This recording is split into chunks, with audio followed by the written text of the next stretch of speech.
Jackie Wells is full of contradictions, and those contradictions manifest in a lot of ways. He keeps the belt his father used to beat him and his mom, and right next to it, he hangs a childhood photo with his abuser. One moment, he's ready to leave you behind. The next, he's your most loyal friend, the kind who would do anything for you. Even the way people see Jackie is split. For some, he's V's trusted companion. For others, he's a manipulator with his own agenda, maybe even the one to blame for everything. So who is Jackie Wells, really? And what does he actually bring to the table during the heist? To answer that, we need to go back to the very beginning, or rather the end, because we learn most of the information about Jackie Wells' past during his ofrenda, which takes place after the heist. Jackie was born and raised in Haywood. His mother is Guadalupe Wells, a hospitable woman who takes V in and owns the El Coyote Coho bar, someone we already know. Jackie's father is Raul Wells, an old-school ganger, a member of the Valentinos. He is also an alcoholic and an abuser who beat both Jackie and his mom with the belt that we find in Jackie's garage. Jackie grew up and got stronger, and then one day he stood up and fought back so ruthlessly that his dad ended up in the hospital. Jackie threatened to kill him if he ever came back, so after Raul recovered, he left and was never seen again. It's interesting that Jackie held on to that belt. It might be that he was planning to use it on his father if he ever came back. However, Jackie keeps a photo of Raul on the wall in his garage, and he himself joined the Valentinos, following in Raul's footsteps. Is it because a boy from Haywood can only elevate himself by joining a gang? Or is it that despite how shitty his father was, Jackie still looked up to him? In any case, he joined the Valentinos at the same time that Gustavo Horta did, and they became friends. Gustavo Horta is a relative of the Valentinos gang leader, who you can encounter later in the game if you take the Bring Me the Head of Gustavo Horta gig. This gig sort of references Romeo and Juliet. Gustavo fell in love with Martha Frakes, the daughter of a high-ranking 6th Street gang member. At some point, her father orders a hit on Gustavo, and Martha gets caught in the crossfire. You can see Gustavo Horta attending Jackie's funeral with Martha Frakes at his side, using the alias Martha Young to disguise herself. This is a very nice detail that I missed in my playthrough. Jackie didn't stick with the Valentinos. During the ofrenda, Mama Wells says that when Jackie was 19 years old, he was wounded in a gang shootout with Maelstrom. He then quit the Valentinos so that his mother didn't have to worry about him anymore. Instead of ending up on the gang's kill list, he managed to keep good relations with them. Campo Horta, who is the leader of the Valentinos, even sends a representative to offer condolences at the ofrenda. It might be that Gustavo or Padre put in a word for Jackie when he was leaving the gang. So what we learn here is that Jackie is an ambivalent character. He is shaped by childhood trauma, but still holds on to some love for his father. He steps away from the violent path of a gang member out of care for his mother, but then chooses an equally dangerous mercenary path. Before anything else, he wants to rise above his circumstances and achieve more in life. Now let's look into Jackie's and V's first meeting. All 3 lifepath intros paint a slightly different picture of Jackie in terms of expertise and competence. In the Nomad intro, Jackie hires V to smuggle cargo across the Night City border. Jackie is a very charming guy who easily wins trust, but it quickly becomes clear that he is completely outside his element. He acts nervous and unsure. It feels like this is the first time he's operated outside Night City and smuggled something. Judging from your comments on my Nomad V video, a lot of you disagree with my take on him, but I stand by it. Even though V was hired for his smuggling expertise, he gives the impression of someone who doesn't really know what he is doing. In the Nomad intro, V's and Jackie's energies match in the sense that they are just 2 goofballs stumbling through this smuggling gig, relying on pure luck. At the end of the intro, Jackie shows himself to be quite an unreliable person. He claims he is going to ditch his client, and also confesses that he originally planned not to pay V and run off with the crate. But seeing how chill V is, he changed his mind, and now he even offers V to stay at his place. It looks like for Jackie, you are either his people or nobody. He will go above and beyond for you if you made it into that first group. but he has no problem jeopardizing everyone else. In the Streetkid intro, V takes a job from a fixer named Kirk. He is supposed to steal a Rayfield erendite to pay off Pepe's debt. During the car theft, V is interrupted by Jackie, who is there for the same vehicle. It's not clear whether Jackie got this job from someone or just acted on his own lead. The gig goes off the rails, and both V and Jackie are beaten up and thrown out onto the streets by stints like some stray dogs. In the Streetkid intro, it is implied earlier that V already has a name on the Haywood streets and some connections with the right people in the area. That's why it's a bit surprising that Jackie Wells and V don't know each other yet. It could also be that Jackie instantly recognized V, but is just trying to play it cool. V admits that he got this job from Kirk, and Jackie calls him out for trusting the fixer, implying that you can only end up in trouble with that guy. But Jackie is here for the same job, planning to steal the same car. The irony is lost on him. He then invites V for lunch, and thus their friendship begins. In terms of Jackie's personality and expertise, the Streetkid intro doesn't contradict the Nomad one, but rather adds to his character. Jackie was clearly out of his depth on the outskirts of Night City, and he's not doing much better from what we've seen in the Streetkid intro. Jackie is around 30, and most likely started his mercenary career in his early 20s after leaving the Valentinos. The fact that he is still doing these kinds of sketchy, low-paying jobs suggests that he is either not very good at it, or the glass ceiling in Night City's social structure is preventing him from moving up. Finally, the Corpo intro kind of rewrites the impression of Jackie Wells that you might get from the first two, to the point where he doesn't exactly feel like a different character, but rather someone who has simply grown into himself. Here, V and Jackie have an established friendship. V trusts Jackie so much that literally 1 minute into the game, he shares details with him over the phone about what is going on inside Arasaka headquarters. After V gets an order from his boss to carry out a hit on his corporate rival Abernathy, he flies over to Lizzie's bar where he meets Jackie for a drink. Jackie tells him that Maelstrom and Valentinos are at war again, and hints that he knows how to leverage this situation and earn some eddies.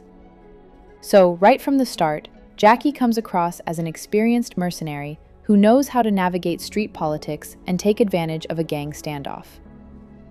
We then learn that in the past, Jackie helped V with some incident at the border near Mexico City. He didn't disclose information about cartel involvement and thus saved V's ass. That's why V trusts him so much.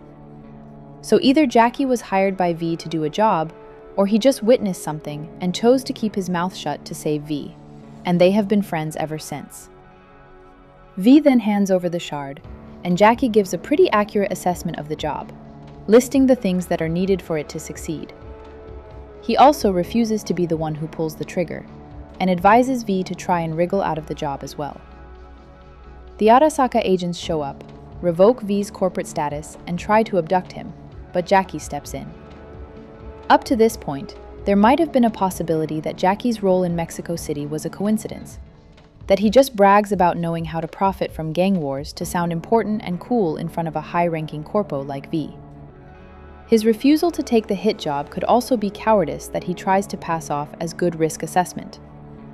But this scene hits different. It feels like Jackie takes a calculated risk, like he makes use of his experience and knowledge of who's who in Night City. He threatens the Arasaka agents, and they retreat. A cutscene starts, which is the same for all three intros. From it, we learn that Jackie invited V to his home, helped him get back on his feet, and 6 months later, V and Jackie are partners and still kicking. Based on that alone, I can say that the one trait that all three Jackies share is loyalty. But here's the thing, not everyone agrees with that. A user named ReyRey posted a video where he calls Jackie a huge manipulator.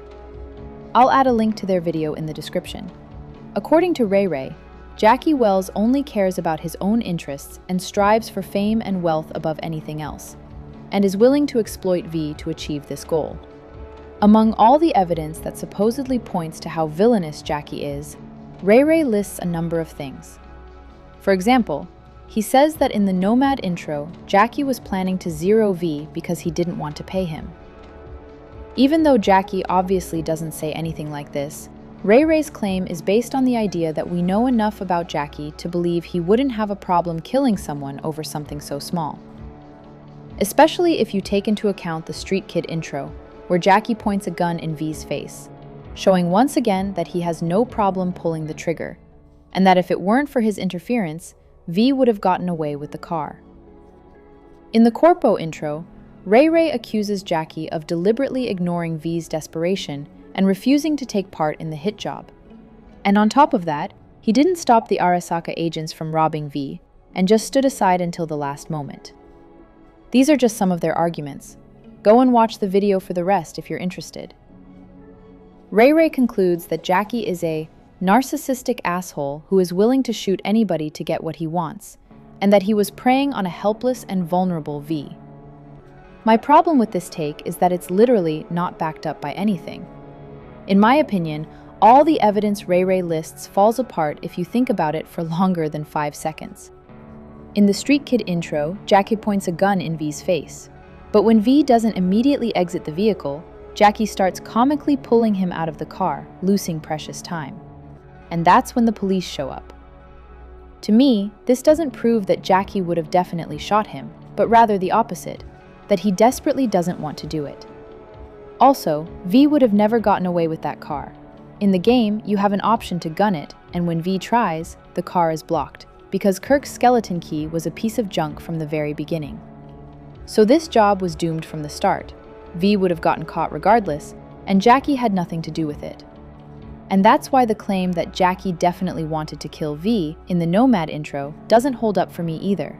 There should be evidence to prove that. But all I've seen across all 3 intros is that Jackie is too soft when it comes to people he's already had a full conversation with. And I find it funny that ReyRey holds it against Jackie that he refuses to go on an obvious suicide mission and instead tries to talk V out of it, rather than jumping in head first for a friend. To me, it just proves that Jackie is not stupid. As for standing aside when the agents are dealing with V, I don't see any kind of robbery happening here. They are firing him and taking away company property. It's funny, though, that they are also wiping V's account in the background, but I don't see how Jackie could have prevented that. It says more about Arasaka and its treatment of labor rights than it does about Jackie and V's friendship. I agree that Jackie strives for wealth and fame, but I don't see him as the kind of guy who would do absolutely anything for it. His biggest shortcoming is that he doesn't take the feelings of other people, like Misty or his mom, into account, and doesn't really think about what will happen to them if he ever gets killed. But I definitely don't see him as a manipulative mastermind, who sees V in a vulnerable position and thinks to himself, "Aha! I will help him get back on his feet," but only to use him later and get rich. I rather see Jackie as someone who found a perfect partner, someone who, as he thought, shares the same dreams and goals and wants the same things from life. Actually, that's how the trailers depicted V initially, so Jackie wasn't exactly wrong. I also found mentions on Reddit that in the early days, the devs wanted Jackie to be a shady guy who was the reason everything fell apart during the heist. But I don't see any evidence of this in the game, so if that's true, they might have changed their minds. And let's just accept for a minute that Jackie is a huge manipulator. Then the question arises, so what? How does that move the narrative forward? How does it change our perception of the game? In a good story, every detail you throw in has a meaning and serves a purpose. And I do believe that Cyberpunk 2077 is a good story. That's why I think that if the writers intended Jackie to be a manipulator, there would have been evidence for players to discover. But everything I've seen so far is people assigning the opposite meaning to what Jackie says or does, or to how other characters perceive him, in order to back up their theories. And so, I will not be including manipulation in Jackie's skill set, and will not take it into account when I analyze the heist later. I wonder whether you agree with my skepticism towards ReyRey's arguments, or whether you think that they are onto something. Let me know in the comments. Now let's take a look at all 3 Jackies we ended up with based on the 3 intros. I already mentioned that Jackie is loyal. His personality is more or less the same across all 3 intros, which is why it doesn't feel completely off when the 3 Jackies, so to speak, merge into one at the beginning of the rescue quest. but their experience level is quite different. Nomad Jackie is a chaotic goofball, which matches Nomad V perfectly. Streetkid Jackie seems to have a better footing, but is still not skilled enough to pull off a car theft job, and V reflects that as well. As for Corpo Jackie, that one brings the most to the table. He has street knowledge, knows how to take advantage of a changing situation, knows how to assess a risk and where it's actually worth taking one. And this is also matched perfectly by V's corporate past. It looks like all of this was made deliberately, so that in all three duos, Jackie and V feel more like partners and less like mentor and apprentice. It also feels like the Nomad duo is the wildest card, and the Corpo duo has a serious head start. But one thing remains consistent with Jackie. No matter which life path you choose, he believes in Night City. He believes in its dream, believes it will help him rise to the top, believes he can become a legend. And as we know, that's exactly what led to his demise in the end. Which of the three versions of Jackie is the most authentic? And did your perception of him change depending on the life path? Let me know your thoughts in the comments. Next up, Dexter Deshawn and Evelyn Parker. Thank you for watching. I hope to see you in the next video. Take care.